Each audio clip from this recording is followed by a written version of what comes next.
Eu sei que economia não é exatamente a ciência, mas se a gente fosse fazer uma previsão, a gente tá aí... Quanto que dá o dólar hoje? 6,2? Prefiro nem saber. Tá perto de 6. Mas deve tá por aí. 6,2, 6,3, não sei. Quanto que você acha que o dólar vai para 2025? O Saturno ele faz operações que duram geralmente algumas horas ou alguns poucos dias, né? Então, eu não consigo fazer as previsões que o Saturno faz. Ele faz pelo um monte de matemática pesada que eu não teria como eu fazer isso assim de improviso. E mesmo que o Saturno fosse fazer, as operações que ele faz... Porque, por exemplo, meteorologia. Você não faz operação meteorológica para o ano que vem. Você pode fazer sazonal, que você tem verão, você tem inverno, você tem um global, assim. Agora, pontual, com alta precisão, por exemplo, a temperatura daqui a 4 meses vai estar tipo 25, ou 38, ou 16. Pode ser com uma margem de erro aí. Seria uma especulação, quase que uma tentativa de adivinhar, assim, meio que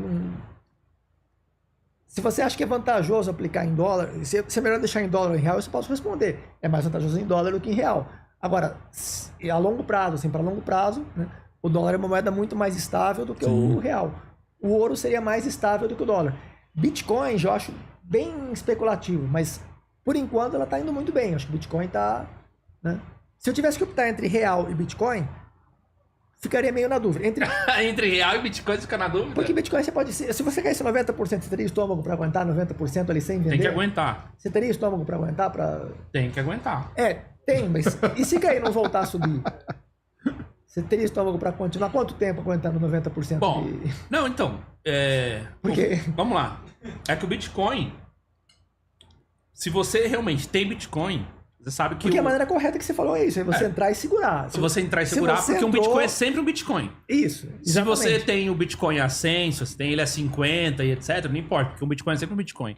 As características dele de transportabilidade, de fungibilidade e você poder fazer as transações através da transação da blockchain sem precisar, enfim, declarar, sem estar sendo rastreado, etc. Essas são as características do Bitcoin. Se você entra no Bitcoin, óbvio que ninguém quer que o negócio derreta. Ninguém quer. Mas se você não ganhar nada, só o fato de você ter Bitcoin, você já tá ganhando por causa disso.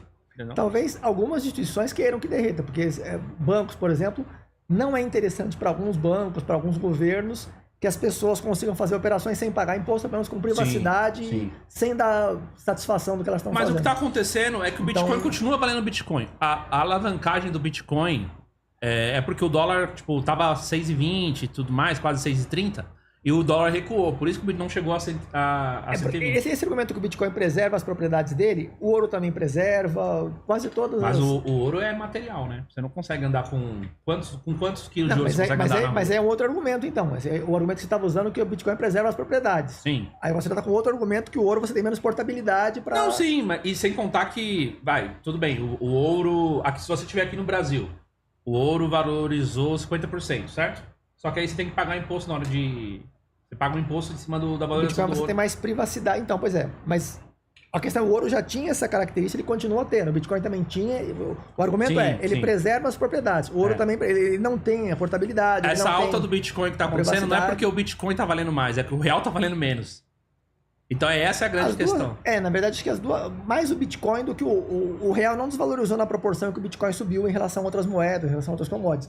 Então foi, acho que 70%, 80% porque o Bitcoin subiu e talvez uns 20%, 30% porque o real desvalorizou em relação às moedas. Foram os dois fatores combinados, mas o maior peso está no crescimento do Bitcoin. Você acredita? Isso está falando do ano passado?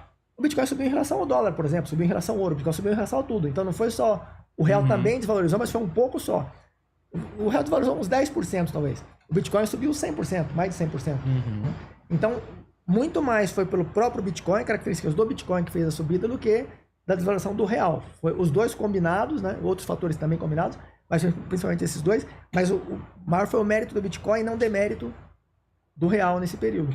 Eu vi uma conversa que você teve com o Rubão que eu achei muito interessante, porque você refutando tudo que o Rubão falou de Bitcoin. O Rubão falava um negócio de Bitcoin, e o Rubão é um cara bem inteligente. Ele fazia comentários... Que não dá pra comprar Coca-Cola. Agora dá, meu bom. Ele usou uns Já 10 falei pra argumentos. ele Ele usou uns 10 argumentos. Eu achei os argumentos dele interessantes e inteligentes porque ele pensou sobre aquilo. Ele não copiou de algum lugar, ele analisou, ele pensou e tal. Só que eram quase todos errados. Assim, ele apresentava os argumentos.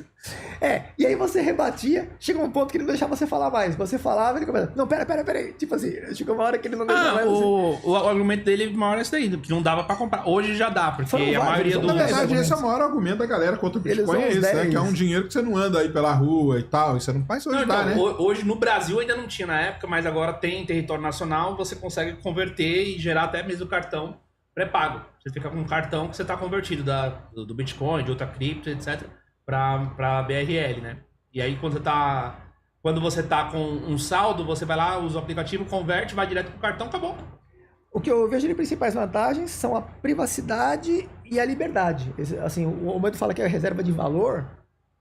Eu acho que pode ser também reserva de valor, mas eu vejo a principal vantagem porque você tem privacidade praticamente absoluta ali. Você tem com autocustódia você tá tranquilo. É isso. E com relação à liberdade, você vai viajar para onde você quiser com aquilo, você não tem que dar satisfação para ninguém, você não tem que justificar, você não tem que... nesse ponto eu acho extremamente positivo. E também do ponto de vista tecnológico, porque é uma inovação assim, nunca teve nada parecido na história da humanidade, né? Então acho que teve também essa inovação que foi importante.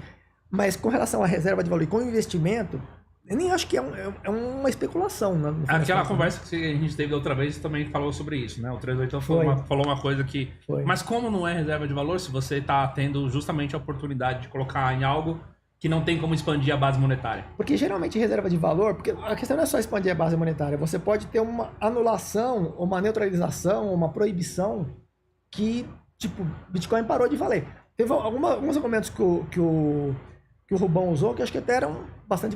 mas a maior parte eu achava até engraçado, porque assim, ele mostrava, mas tem isso e isso. Aí ele tá isso. Você lembra mais ou menos? Lembro. Eu fiquei assistindo, tipo, assim, 95% dos seus argumentos eu concordei, acho que uns 5% dos argumentos dele. Um dos pontos que eu acho que eu concordo com relação... Os economistas, de modo geral, eles são contra usar o termo valor intrínseco, né? Eles acham que valor intrínseco não existe. Na verdade, valor intrínseco é uma palavra que você pode usar em certos contextos e em alguns casos, você pode usar, inclusive, para distinguir diferentes commodities. Sim. Algumas têm, de fato, por exemplo, ouro, ou, sei lá, boi gordo, sei lá, café, tem valor intrínseco. Você tem a própria as tulipas, né? A bolha das tulipas, as tulipas tinham valor intrínseco. O que vale mais, uma tulipa ou uma casa? Você pode ter até um preço que, naquele momento específico de alta especulação, a tulipa está sendo comercializada a um valor maior que uma casa. Só que ela tem um valor intrínseco que é muito menor que uma casa, um botãozinho de uma tulipa, que assim, não faz nem sentido. A Bitcoin é muito mais complicado porque ela não tem esse valor intrínseco de você... Quanto vale uma Bitcoin? Você tem um preço da Bitcoin, que ele é comercializado naquele preço naquele momento, né? Mas qual o preço justo da Bitcoin? A gente não tem uma ideia aproximada, nem aproximada de quanto é isso. Você saberia dizer quanto vale uma Bitcoin? Você sabe quanto ela custa, quanto o preço. Mas quanto vale uma Bitcoin? Por exemplo, uma casa, você sabe quanto vale aproximadamente? Você pode errar por uns 30% para mais ou para menos e tal. Quanto vale um cavalo? Depende do cavalo, um cavalo puro e sangue e tal. Você tem uma ideia aproximada. Até a obra de arte, que é uma coisa muito subjetiva, você tem lá uma ideia aproximada. Só que se bem que a obra de arte também ela tem essa questão do valor ser muito menos intrínseco, muito mais, não sei se psicológico, porque é diferente do fiduciário. O fiduciário, a moeda tem valor fiduciário. Você sabia que existe curso superior reconhecido pelo MEC em apenas 3 meses? Sim, existe, pessoal. De acordo com a Lei de Diretrizes e Bases de Educação 9394/96 e de acordo com o MEC. Basta ter nível médio completo, que você consegue fazer o curso superior sequencial de gestão em segurança pública e privada. E com ele, você pode prestar qualquer, eu vou repetir, qualquer concurso público que exija nível superior completo em qualquer área, sem exigir graduação ou diploma. Concurso de polícia militar, polícia civil de alguns estados, polícia penal, bombeiro militar, guarda municipal, concurso de prefeitura, técnico administrativo, qualquer concurso. Ficou curioso? Tá achando que é golpe? Não tá acreditando? Clica aqui abaixo agora e sabe mais que eu vou te explicar.